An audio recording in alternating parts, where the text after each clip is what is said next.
बोल सकता हूँ यार पास होना आराम से हो जाता है पास। दूसरी बात, अब आप एग्ज़ाम हॉल में चले गए हो, ठीक है, एग्ज़ाम हॉल में चले गए, आपने पैनिक नहीं करना है, ठीक है। एग्जामिनर को जो इन्विजिलेटर है उसको बोलना है पानी ले आओ, पानी ले आओ, ठंडा पानी पियो, चिल लो, ठीक है।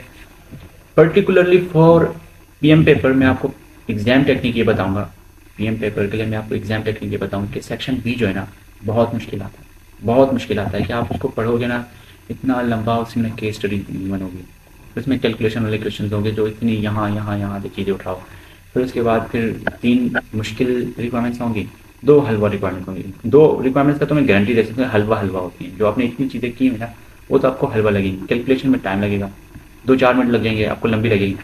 तो आपको मैं एग्जाम टेक्निक अभी बताता हूँ, फुल डिटेल एग्जाम टेक्निक। आपने क्या करना है, आपने सेक्शन ए खोला एग्जाम में, ठीक है, सेक्शन ए खोला, आपने आपके पास पहला क्वेश्चन बहुत तबाही मुश्किल क्वेश्चन आ गया, आप अटेम्प्ट मत करो, 98 आ जाएंगे ना, 98 आ जाएंगे, टेंशन मत लो, आगे बढ़ जाओ। फ्लैग भी मत करो, अनअटेम्प्टिंग छोड़ दोगे ना, या फिर तुक्का मार लो, और उसका ना जो आपके पास स्क्रैच पेपर दिए हुए होगा, रफ पेपर, उस पर आप नंबर लिख लो कि ये क्वेश्चन अटेम्प्ट नहीं किया सही से, या फिर फ्लैग कर लो, ठीक है। अब ये कर लिया आपने, आप आगे बढ़ गए। अब आपको मैं एक चीज़ बताऊं, आपका ना पेपर ज़्यादातर थ्योरी बेस्ड, 50% या 60% या 40% ना थ्योरी बेस्ड। आप आगे बढ़ जाओगे, अगला दूसरा तीसरा आपको ना थ्योरी बेस्ड क्वेश्चन आएगा, जो आपको एक रिक्वायरमेंट लिखी होगी ट्रू फॉल्स की, या बोलेगा कि इसमें डेफिनेशन कौन सी है, या ये कौन सी सही बोल रहा है, सच बोल रहा है, झूठ बोल रहा है, 4 रिक्वायरमेंट कौन सी रिक्वायरमेंट है। आप वो थ्योरी के रिक्वायरमेंट्स ना सेक्शन ए में अटेम्प्ट करते जाओ करते जाओ करते जाओ, 5-8 मिनट में ना आपके 7-8 क्वेश्चन हो जाएंगे, ठीक है, 30 सेकंड में भी हो जाएंगे। मैं बताता हूँ एक क्वेश्चन 10 सेकंड में भी हो जाएगा। तो रिक्वायरमेंट लिख लोगे, नीचे बोलेगा इनमें से कौन सा है, तो आपने आराम से क्लिक कर लोगे। अब कैलकुलेशन वाले ना मुश्किल मुश्किल कैलकुलेशन वाले हमारे पास रह जाएंगे, आप उनको छोड़ दो। आपके पास 8 मिनट है, आपने 8 क्वेश्चन किए हुए हैं, 8 मिनट 8 क्वेश्चन रहते हैं, आप आगे बढ़ जाओ, ओटी केस आ जाएगा। अब कभी कभी ओटी केस में क्या होता है कि एक जो थ्योरी वाले है ना, अब कैलकुलेशन तो मैंने आपको बोला ना कि साइड में बोलो, जो थ्योरी वाले ना उसके लिए आपको केस रीड करना पड़ता है, कभी कभी करना पड़ता है, कभी कभी नहीं करना पड़ता। जब नहीं करना पड़ता तो आप अटेम्प्ट कर लो, आपकी जो पोटेंशियल मार्क्स है ना आपको वो गेन करना है। आपका टारगेट क्या है, आपको 50 लाने, ठीक है। अब 50 के बाद 50 कितने मिनट में लाने हैं वो बताता हूँ, उसके बाद आपने हंट करना है कि यार एक्स्ट्रा मार्क्स कहाँ से मिल सकते हैं। अब मेरे पास टाइम भी है, मेरे पास चीज़ें भी हैं, तो मैं मार्क्स हंट करूँ। मैं आपको टेक्निक बताता हूँ, आपने क्या करना है, ओटी केस पे आए, आपको ओटी केस 3 सेक्शन से आ सकता है, डिसीजन मेकिंग से, परफॉर्मेंस से बहुत कम आता है, परफॉर्मेंस मेजरमेंट से, और बजटिंग से, और दूसरा हो गया कॉस्टिंग से लाजमी आता है ओटी केस। अब आपने उनमें देखा, आपकी इतनी प्रैक्टिस होगी ना, जिस तरीके से आपने ये एक एक टॉपिक किया हुआ है, तो आपको हलवा लगेंगे, 5-10 मिनट में आराम से हो जाएंगे। नहीं हो रहे तो छोड़ दो, 2 मार्क्स के लिए आप 15 मिनट लगाओगे, आपके पास पोटेंशियल मार्क्स आगे हैं, मैं बताता हूँ गारंटी, पेपर बैलेंस आता है, पोटेंशियल मार्क्स आप इस पे गवा दोगे। और ये एग्जामिनर की चाल होती है कि आपको फंसाने में, कि आपको पहले मुश्किल क्वेश्चन दे दिया, आप फंस गए हो, जिंदगी खत्म हो गई, 60,000 पे तबाह हो गए, क्योंकि अभी तो 60,000 का चल रहा है। अब दोबारा पीछे हो गए, थ्योरी वाले अटेंड कर लिए सारे, ट्रू फॉल्स वाले जो इस तरह के क्वेश्चन आते हैं। फिर आप आएंगे कैलकुलेशन पे। अब आप कैलकुलेशन का खोलोगे, आप उसमें सबसे पहले पढ़ोगे मुश्किल क्वेश्चन है, आगे बढ़ जाओ, आसान क्वेश्चन है, फॉर्मेट लगा के अटेम्प्ट कर लो, ठीक है। फॉर्मूला शीट भी गिवन होती है तो उसमें भी कर सकते हो गया। अब 1 घंटा टाइम है आपके पास, ठीक है, आप कैलकुलेशन वाले क्वेश्चन कर लो। आपने ना 15-20 मिनट में थ्योरी वाले कर लिए।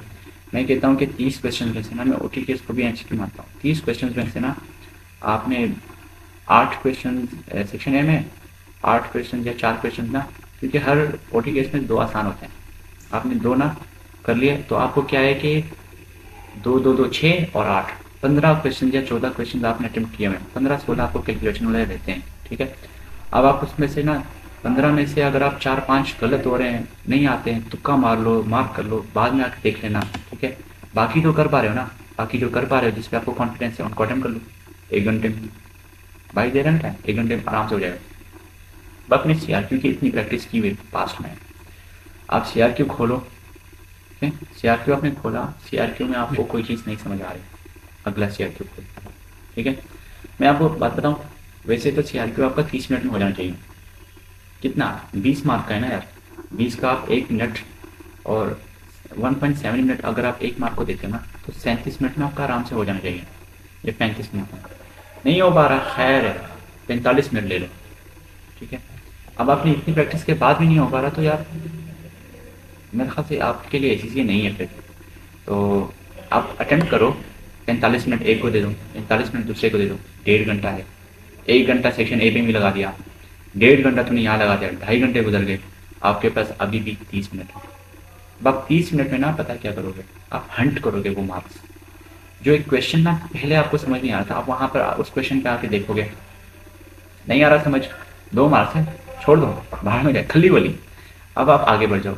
अब मैं कंडक्टली से आपको कहता हूँ कि आपका ना वो एक वार्म अप हो गया, आपको ना वो क्वेश्चन अटेम्प्ट करना आ रहे होंगे, या फिर मोस्ट प्रोबेबली 4 में से एक तुक्का मार दो, ठीक है। सेक्शन बी पे आ जाओ। सेक्शन बी में कोई ऐसा क्वेश्चन था टेढ़ा जो नहीं समझ आ रहा था, जो तुक्का भी नहीं लग रहा था ना कुछ कर तुक्का मार के छोड़ दो, ठीक है। 4-5 क्वेश्चन दिए ना, आपको टेंशन वाली कोई बात नहीं। आपने सीआरक्यू क्यों है, 20 में से आपके पास 10 मार्क्स भी आ जाए ना, 20 में से 10 मार्क्स भी आ जाए बहुत है, 50%। पासिंग मार्क्स तो 50% है ना।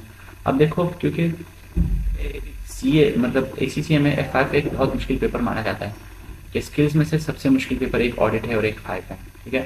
तो अगर आप फेल हो रहे हो, फेल ना हो तो थोड़ा बहुत अच्छे मार्क्स आ रहे हो, तो क्या है, 10 मार्क आपने पहले क्वेश्चन में हंट कर लिए 45 मिनट्स में।